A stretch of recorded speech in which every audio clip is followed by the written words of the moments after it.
Ground zero से हमारे साथ हमारे सहयोगी वैभव जुड़ गए हैं। वैभव, जिस तरीके से अखिलेश यादव के द्वारा एक तीर से दो निशाने किए जा रहे हैं, एक तरफ वो उपचुनाव को लेकर के भी इसे जोड़ रहे हैं, दूसरी तरफ संभल की घटना को बताते हुए मतलब दोनों को जोड़ रहे हैं, क्लब कर रहे हैं। लेकिन वही बात कि आखिरकार इतनी बड़ी संख्या में पत्थर कहां से आते हैं, पेट्रोल बम कहां से आते हैं, आज के हालात क्या है? देखिए मीनाक्षी, अखिलेश यादव को मैं भी बहुत ध्यान से सुन रहा था। अपनी इस प्रेस ब्रीफ में उन्होंने एक बात का जिक्र किया और ये कहा कि इस पूरी घटना में कथित जिन 5 लोगों की मौत हुई है वो लोग उस वक्त घर से सामान खरीदने जा रहे थे। कल पूरे देश ने वो तस्वीरें देखी थी जब संभल जल रहा था। संभल के अंदर किस तरह से उस पूरे मोहल्ले में दोनों पक्षों की तरफ से जबरदस्त पथराव हो रहा था। पुलिस एक्शन में थी, लाठियां भांजी जा रही थी, गोलियां चल रही थी, आगजनी हो रही थी। उस दरमियान 5 लोग वो कौन थे जो घर से सामान लेने के लिए निकले थे? सबसे अहम यह है, दूसरी बात अखिलेश यादव ने जो कही कि सपा के जो सांसद जियाउर रहमान बर्क हैं वो उस वक्त बेंगलोर में मौजूद थे। जबकि अगर बात करें उनकी मौजूदगी तो जरूर बेंगलोर में थी, लेकिन इससे पहले जब जुमे की नमाज थी उस वक्त भी वहां पर सुरक्षा के चाक चौबंद इंतजाम किए जाते हैं। अमूमन जुमे के दिन उस मस्जिद में 300 से 400 लोग नमाज अता करने के लिए पहुंचते हैं, लेकिन जब सर्वे के बीच 3000 से 4000 की संख्या में लोग वहां पर नमाज अता करने पहुंचे, पुलिस प्रशासन को यह तक करना पड़ा कि मस्जिद के पहले लोगों को रोकना पड़ा, क्योंकि मस्जिद के अंदर लोगों की मौजूदगी बहुत ज्यादा संख्या में हो चुकी थी।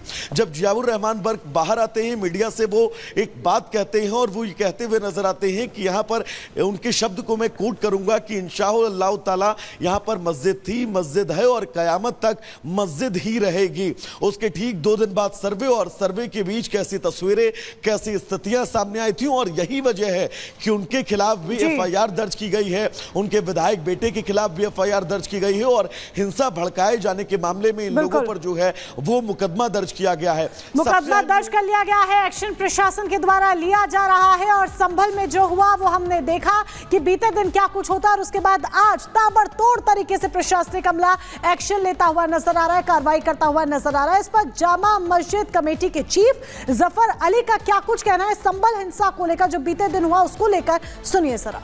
डीएम साहब ने और एसपी साहब ने ये कहा कि नहीं, इसकी गहराई जो है वो आप डंडे से नाप लें। वो नहीं मानी, बल्कि उन्होंने यहाँ तक कहा, फव्वारा चल रहा था कि इसे भी बंद कीजिए। तो हमने उनसे ये कहा कि ये तो चलता ही रहता है।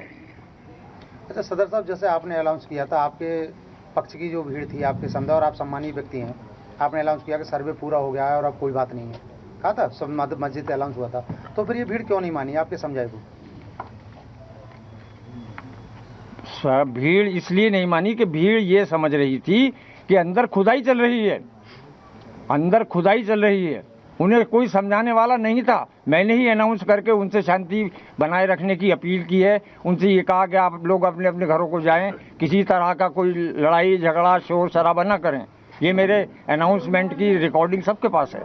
जो अनाउंसमेंट हुआ था उसके अंदर आपने ये कहा था कि एएसआई की जो सर्वे है वो पूर्ण हो गया है और उसके बाद ही पत्थरबाजी हुई, ऐसा हुआ? हाँ, देखिए आइए, आपका 19 तारीख को जो हुआ था सर्वे, वो पूरा हो चुका था। आप अभी कहते रहिए, आप कहते रहिए। वो पूरा हो चुका था। उसके बाद ये डीएम महोदय ने अनुमति दी है, कोर्ट की कोई अनुमति नहीं थी। कोर्ट ने एक बार दिया था। उसके बाद जो हिंदू पक्ष है उन्होंने ये मांग रखी कि सर्वे चूँकि रात थी, बहुत पब्लिक थी, हम पूरा नहीं कर पाए हैं। ये डीएम को दिया उन्होंने दरख्वास्त, और इस पर हमें फिर से सर्वे करने की इजाज़त दी जाए। तो ये कोर्ट का आदेश नहीं था, बल्कि डीएम साहब का आदेश था कि सर्वे दूसरा के कर लिया जाए। उन्होंने हमें नोटिस रिसीव कराया, उन्होंने हमें डीएम साहब सीओ साहब ने और एसडीएम साहब ने हमें इत्तला दी कि हम इसके हमारे पास दरख्वास्त आई है और हम इसका सर्वे करवाएंगे। लेकिन अभी डीएम साहब ने कोई परमिशन नहीं दी है। हम रात के 11 बजे तक आपको बताएंगे। उन्होंने हमें रिसीव कराया है, सूचना रिसीव कराई है, लेकिन उन्होंने यही कहा कि डीएम साहब इसकी परमिशन नहीं देंगे क्योंकि ये कोर्ट से ही दूसरा के आएगा।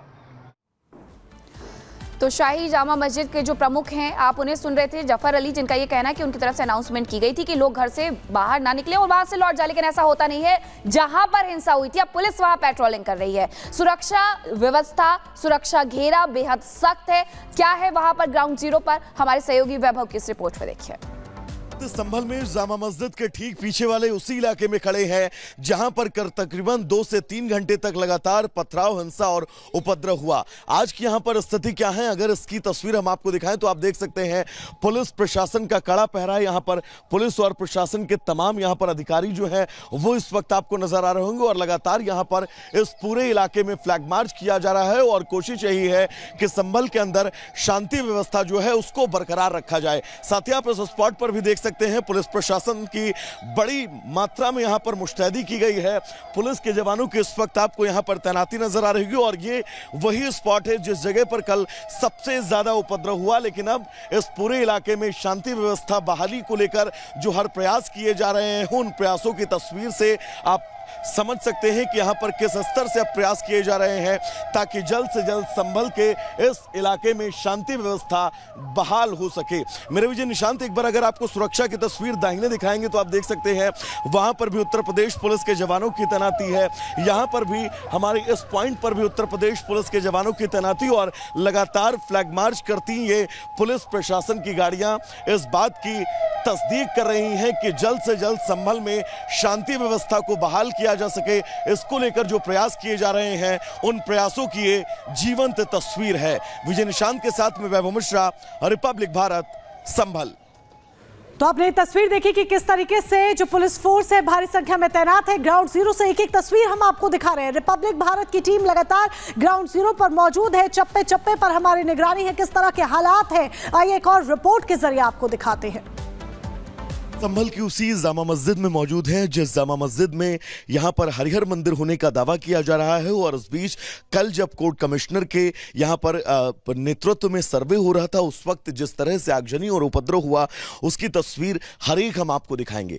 दरअसल यही वो गली है जिस जगह पर आप देख रहे थे कल बड़ी संख्या में पुलिस कर्मियों की मौजूदगी थी और पुलिस वालों के ऊपर लगातार जो है वो पथराव किया जा रहा था। इस गली से ही जो है वो पुलिस वाले लगातार मोर्चा संभाल रहे थे और सामने से दोनों दिशाओं से जो है वो हजारों की तादाद में उपद्रवी जो है वो मौजूद थे, वो पथराव करते हुए नजर आ रहे थे। कल आपने वो तमाम तस्वीरें भी देखी होंगी कि इसी गली में पुलिस वालों की मुस्तैदी और पुलिस वाले लगातार जो है वो अपील भी कर रहे थे कि यहां पर वो उन उपद्रवियों को वापस लौटाया जा सके और इस इलाके में शांति व्यवस्था जो है वो बनी रहे। लेकिन तमाम समझाने जाने के बावजूद भी लगातार उपद्रव और हिंसा की तस्वीर कल हमने और पूरे देश ने देखी, जिसके बाद आप देख सकते हैं कि अभी भी यहां पर ईंट पत्थर जो है वो आपको नजर आएंगे। ये इस जगह पर भी जो है वो तमाम ईंट पत्थर पड़े हुए हैं और ये देखिएगा ये बोर्ड जो है वो भी आपको ईंटों के ही प्रहार से टूटा हुआ नजर आया क्योंकि जब पुलिस की टीम यहां पर मुस्तैद थी, सैकड़ों की संख्या में पुलिस वाले लगातार पीछे से यहां पर उपद्रवियों को समझाने की हर मुमकिन कोशिश कर रहे थे लेकिन उपद्रवी मानने को तैयार नहीं थे और यहीं से ही इस तरफ से हमारे बाएं तरफ अगर आप देखें तो यहां से भी लगातार पथराव जो है वो पुलिस की टीम पर हो रहा था और अगर हम दाहिने आपको तस्वीर दिखाएं तो दाहिने से भी इस दिशा से भी पुलिस पर लगातार पथराव किया जा रहा था और कोशिश यही थी कि कोर्ट कमिश्नर के नेतृत्व में जो सर्वे इस जामा मस्जिद को लेकर हो रहा है उस सर्वे को कुल मिलाकर रोका जा सके। विजय निशांत के साथ में वैभव मिश्रा, रिपब्लिक भारत, संभल। तो संभल में जो कुछ हुआ उसका वीडियो भी सामने आ गया है जो चीख चीख करके गवाही दे रहा है कि आखिरकार किस तरीके से सुनियोजित रूप से वहां पर हिंसा को भड़काया गया। वक्त